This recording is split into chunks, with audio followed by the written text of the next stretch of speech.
صلی اللہ علیہ حبیبہ محمد وآلہ وبارک وسلم۔ بہت شور ہے، بہت زیادہ ویڈیو وغیرہ چل رہی ہیں حق خطیب کی، اور اسے انٹرویو لینے جو گیا ہے وہ تو ہمیشہ حق کو سامنے رکھتا ہے، عوام کے ہمیشہ حق بات کرتا ہے۔ اقرار الحسن کی بات کر رہی ہوں، ہمیشہ اس نے اس کا جا کے نقاب اتارا ہے، جو نقاب اوڑھ کے دنیا کو پاگل بناتے ہیں۔ ہمیشہ اس نے حق کا ساتھ دیا، حق کو ہمیشہ دوسروں کے سامنے رکھنے کی کوشش کی، اور وہ کامیاب بھی ہوا، اور بہت زیادہ اس نے تکلیفیں بھی اٹھائی ہیں اس میں۔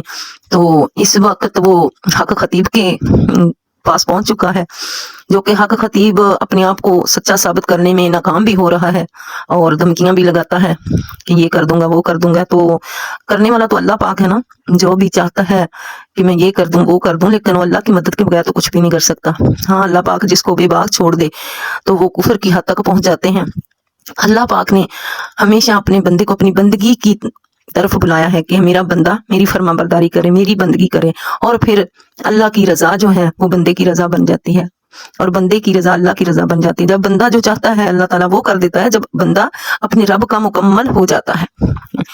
تو اسی طرح حق خطیب نے بہت زیادہ ہی اس طرح کے کام شروع کیے ہوئے ہیں، اور ہماری خواتین، ہمارے پاکستانی جو وہ فوراً ہی ایسے عالموں کے شکنجے میں آ جاتے ہیں، ان کو اتنی جلدی نہیں آنا چاہیے۔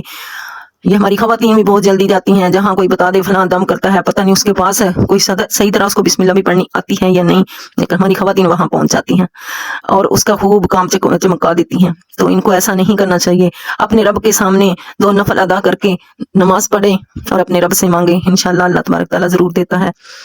دعا کریں اپنے رب سے، دعاؤں سے تقدیریں بدل جاتی ہیں۔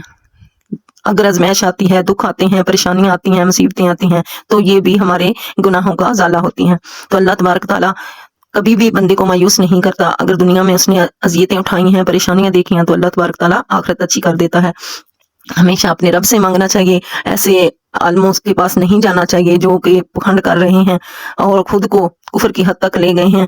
تو حق خطیب سے میرا بھی یہی سوال ہے، اگر وہ کچھ کرنا چاہتا ہے، کر سکتا ہے، کہتا تو وہ بہت کچھ ہے، تو میں چاہتی ہوں کہ وہ اسرائیل کو فلسطین پہ جو ظلم ہو رہا ہے اسے روک دے، کشمیریوں پہ جو ظلم ہو رہا ہے وہ روک دے، غزہ میں جو ظلم ہو رہا ہے وہ روک دے۔ کہتے ہیں اس کے پاس جن قید ہے، تو اپنے اس جن کے ذریعے صرف اتنا کر دے کہ مسلمانوں سے ظلم جو ہو رہا ہے وہ رکوا دے۔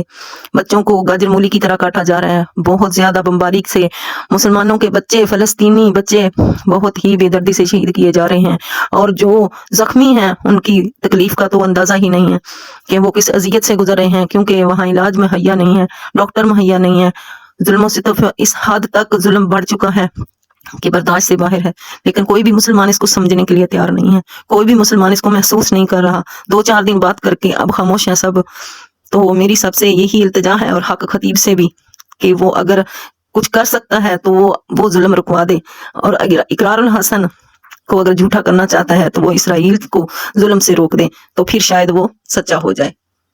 وآخر دعوانا الحمدللہ۔